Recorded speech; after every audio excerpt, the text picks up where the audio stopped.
Have you ever wondered how a single building could symbolize an entire nation's ideals, struggles, and triumphs?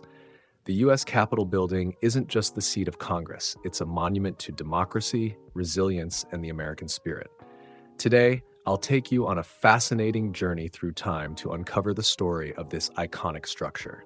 From its neoclassical design to the labor of those who built it, from its symbolic spaces to its resilience in times of war and peace, the Capitol is a living testament to a nation's history. Let's dive in. The vision for a new capital, the Residence Act of 1790. The Residence Act of 1790 was much more than a mere administrative decision.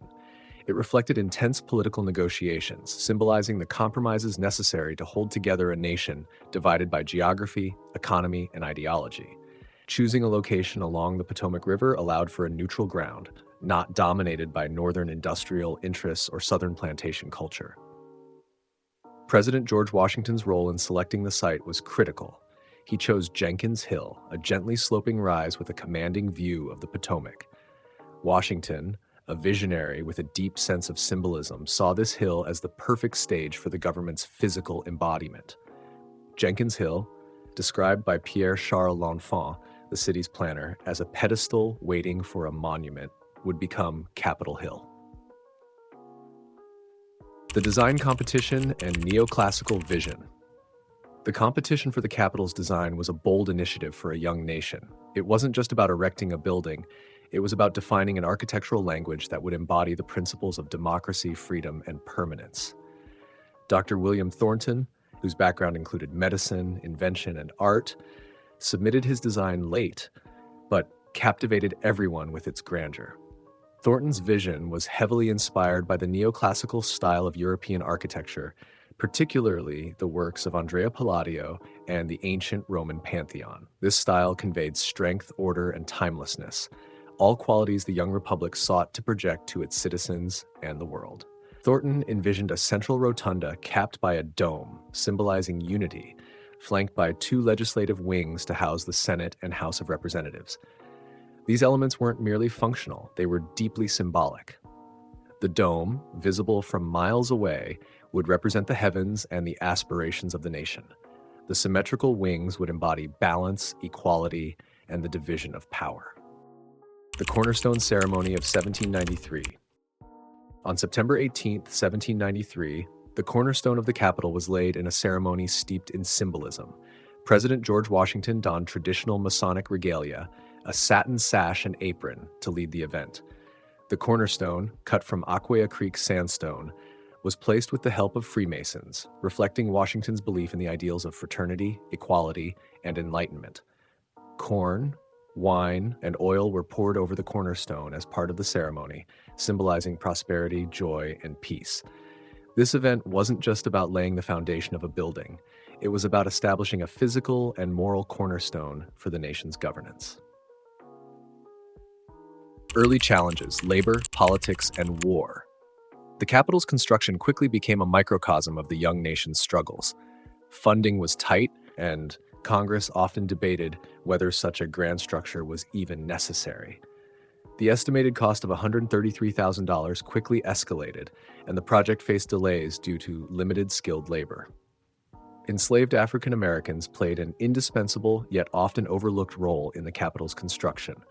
Enslaved workers were leased from their owners to perform back-breaking labor, including quarrying sandstone, hauling materials, and constructing intricate woodwork. Their contributions remain a somber reminder of the contradictions inherent in the early United States, a nation built on both liberty and slavery. Political instability also slowed progress. After Thornton, several architects took on the project, including George Hadfield, who quit in frustration, and Benjamin Henry Latrobe, who brought a more refined vision to the Capitol, introducing classical Corinthian columns and innovative materials. The British invasion of 1814, a turning point. The Capitol faced its greatest crisis during the War of 1812. On August 24, 1814, British forces invaded Washington, D.C. and set fire to the Capitol, reducing much of it to ruins. The Library of Congress, housed in the Capitol at the time, was completely destroyed. However, the fire galvanized the nation. The decision to rebuild the Capitol rather than move the government to another city, was a defiant statement of resilience. Benjamin Latrobe was rehired to lead the reconstruction, and he used this opportunity to refine the building's design, adding fireproof vaulted ceilings and enhancing the aesthetic quality of the interiors. The Capitol Dome, a crown for democracy. The Capitol's original design included a modest wooden dome covered in copper. However, as the nation grew, so did the need for a grander symbol. In 1855, Congress approved a new cast-iron dome designed by Thomas U. Walter. The dome was an engineering marvel, weighing nearly 9 million pounds and rising 288 feet above the ground. The dome's crowning glory is the Statue of Freedom, designed by Thomas Crawford.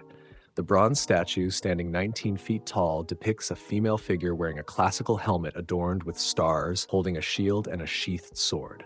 It symbolizes both liberty and the readiness to defend it. Inside the dome, Constantino Brumidi's fresco, The Apotheosis of Washington, adds a celestial touch. The painting depicts George Washington ascending into the heavens, surrounded by allegorical figures representing concepts like war, agriculture, science, and liberty. It's a visual reminder of the Capitol's role as a temple of democracy. Each room and corridor in the Capitol tells a story. The Rotunda. The Rotunda serves as a gallery of American history with 8 massive paintings by artists like John Trumbull. These artworks depict pivotal moments, from the signing of the Declaration of Independence to the surrender of British forces at Yorktown. The Rotunda also hosts ceremonies of national significance, including state funerals for presidents and other luminaries. Directly beneath the Rotunda, the crypt was intended to house the remains of George Washington, but he was ultimately buried at Mount Vernon. Today, the crypt serves as a museum and a symbolic foundation of the Capitol. The Old Senate Chamber. This room was the site of many historic debates, including those over the Missouri Compromise and the lead-up to the Civil War. The chamber's semicircular design and marble columns evoke a sense of solemnity and gravitas. The House Chamber. This chamber, home to the House of Representatives, is the largest room in the Capitol. It features an iconic whispering gallery effect due to its unique acoustics. The President's State of the Union address is delivered here. National Statuary Hall. Once the meeting place of the House, this room is now home to statues donated by all 50 states. The collection showcases figures who shaped the nation, from Native American leader Sa Kakawea to astronaut Sally Ride. Modern role and continuing legacy. The U.S. Capitol is more than a historical monument. It remains a vibrant center of government. It has witnessed countless pivotal moments, from the impeachment trials of presidents to the certification of electoral votes. Despite challenges, including protests and attacks, the Capitol endures as a symbol of the rule of law and the will of the people. The U.S. Capitol building is more than bricks and mortar.